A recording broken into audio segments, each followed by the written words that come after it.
A terminally ill young woman realizes life is worth fighting for, and that's just what's demanded after she orders a clone to replace her. Turns out, it is easier to create a human clone than it is to destroy one.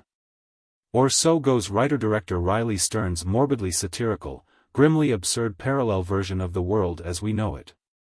In Duel, for those who have themselves copied, then change their minds for whatever reason.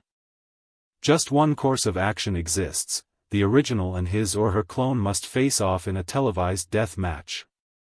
Whichever party survives the duel can now carry on as the one and only, unique version of the dittoed individual. If this sounds like a high-concept premise, or maybe just an elaborate excuse to deliver a high-concept pun, you don't know the half of it. Stern's, whose demented 2019 comedy, The Art of Self-Defense, doubled as a critique of modern masculinity, isn't particularly interested in taking the idea in the adrenaline rush direction audiences might expect. Nor should Duel be mistaken for another swan song, the polite recent Wee Pie, in which Mahershala Ali plays a terminally ill husband who has himself cloned so that his wife might carry on without him. Duel offers neither the genre movie thrills or the button-pushing catharsis of a conventional popcorn flick, but then, that's what makes Stern's such an original storyteller. After a suitably intense opening scene, in which a dude, Divergent actor/action figure Theo James, duels a remarkably similar-looking dude, also James, on a floodlit football field, audiences might reasonably expect an even more exciting showdown between Sarah, Karen Gillan, and Sarah's double, also Gillan. Instead, Stern serves up a slow-burn existential fable in which this woman, who seems to lead a pretty lousy life to begin with, realizes it might actually be worth fighting for. Devoid of sentimentality as Duel approaches such matters, said epiphany hardly feels predictable. For starters, Sarah's a slob, watching porn on her laptop when her absentee boyfriend, Beulah Cole, FaceTimes her from a who-knows-where hotel room. He sounds half distracted, but then, Sarah only half cares. She's even less enthused to hear from her mom, whose pesky calls she lets go to voicemail.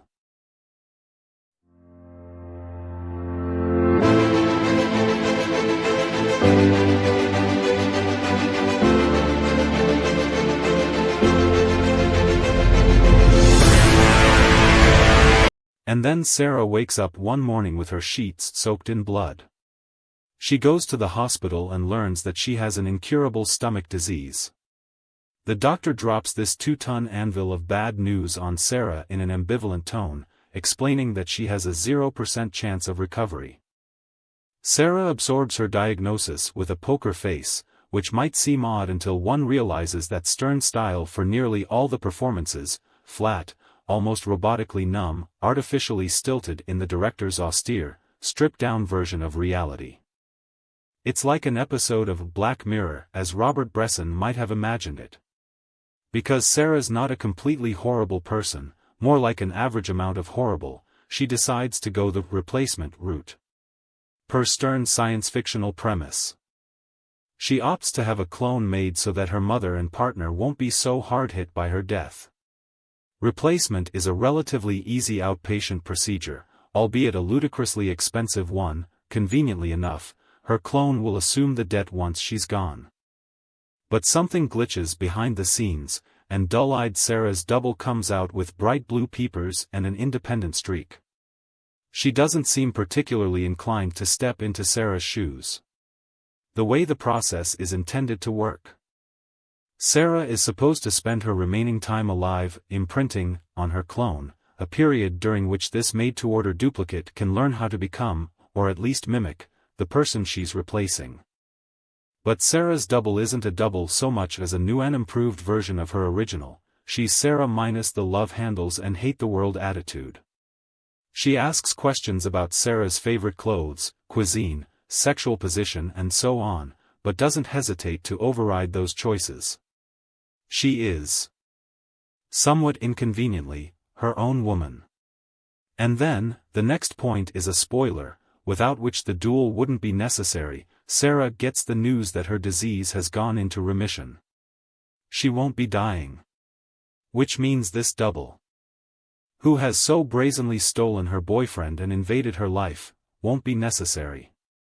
I'm going to fucking abort you, she screams, no way to talk to anyone, much less oneself. Thus threatened, her double challenges Sarah to a duel, for which they both have 1 year to prepare. Sarah hires a personal combat trainer named Trent, Aaron Paul, who teaches her, well, the art of self-defense. Sort of. To test her newly honed killer instincts, Trent orders her to shoot his dog, but she can't bring herself to do it. As opposite of funny as much of this sounds, Duel is in fact a fairly astute comedy.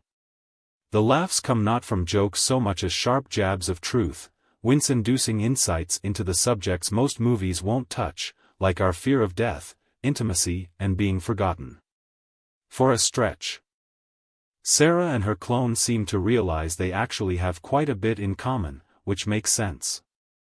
But one of them still has to die.